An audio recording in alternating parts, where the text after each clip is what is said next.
Hello friends, welcome back to this channel. दोस्तों, इस video में मैं आप लोगों से बात करने जा रहा हूँ वोडाफोन आइडिया लिमिटेड के ऊपर। लेकिन देखिए, शुरू करें उससे पहले रिक्वेस्ट करना चाहूँगा, अगर आपको डीमैट अकाउंट ओपन कराना है तो डिस्क्रिप्शन बॉक्स देख सकते हैं, लिंक ड्रॉप किया गया है। दूसरी चीज़ कि अगर आप इस चैनल को फर्स्ट टाइम देख रहे हैं तो सब्सक्राइब करके बेल आइकन को हिट कर लीजिए ताकि आपको वीडियोज़ की नोटिफिकेशन मिलती रहे और आप सबसे पहले देख पाएंगे। तो दोस्तों, वोडाफोन आइडिया लिमिटेड को लेकर के मैं आप लोगों के साथ लास्ट वीडियो के जरिए इसके क्वार्टर 4 के नंबर्स तो बता दिए थे, लेकिन फंड को रेज करने को लेकर के मेरे पास अपडेट ना हो पाने की वजह से मैं आपको अपडेट नहीं कर पाया था।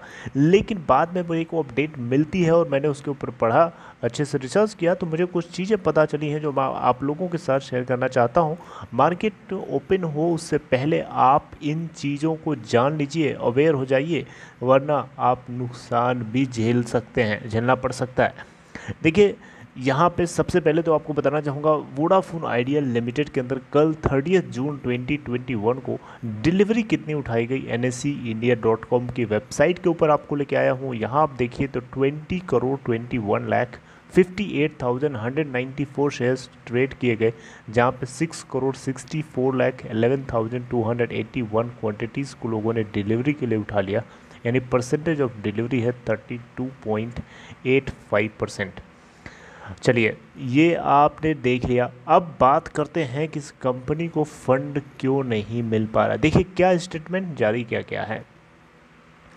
देखिए, वोडाफोन आइडिया के नंबर्स तो मैंने आपको बताए थे, इसको लॉस हुआ है, ठीक है।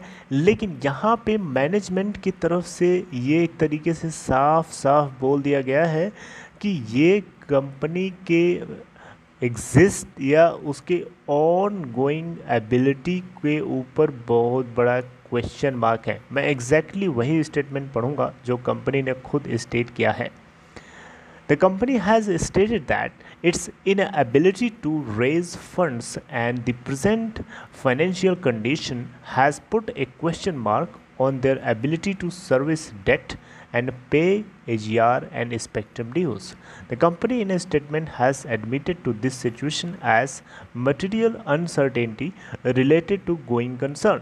इसका मतलब समझते हैं, इसका मतलब ये हुआ कि कंपनी खुद बोल रही है कि ये इनकी फाइनेंशियल कंडीशन जो है, प्रेजेंट फाइनेंशियल कंडीशन जो है, उस वो और जो बिजनेस से जुड़े हुए जो इम्पैक्ट पड़ा है इनके ऊपर फंड को रेज करना, फाइनेंशियल सर्विसेज को फाइनेंशियल डेट सर्विसेज को सर्व करने के लिए, डेट को सर्व करने के लिए जो जो जो जो इम्पैक्ट पड़ा है वो बिल्कुल भी सही नहीं है।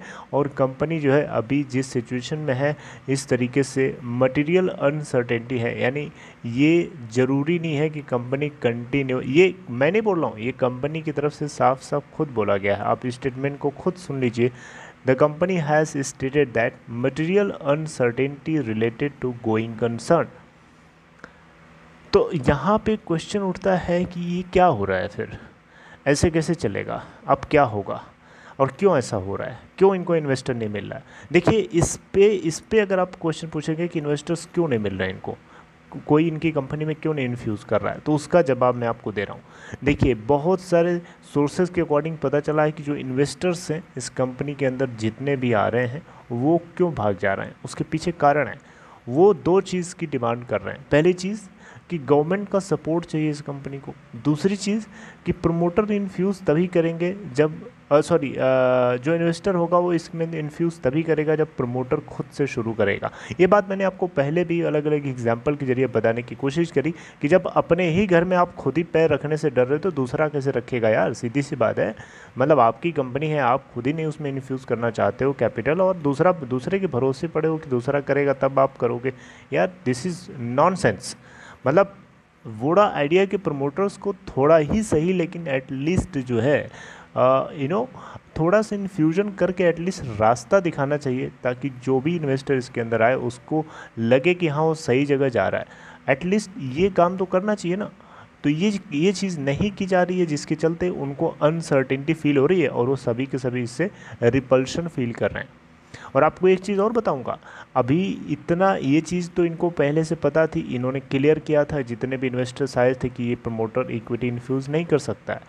लेकिन फिर भी बहुत लोग क्यों कोशिश करते रहे इनसे बातचीत करने के लिए, उसके पीछे कारण है कि सुप्रीम कोर्ट से जो फैसला आना था वो फैसला अगर आ जाता तो उससे इनके सेल्फ असेसमेंट ड्यू अगर काउंट हो जाते तब भी यहाँ पे बहुत बड़ी राहत हो जाती उन इन्वेस्टर्स के लिए जो इसके अंदर इन्फ्यूज़ करने की सोच रहे थे।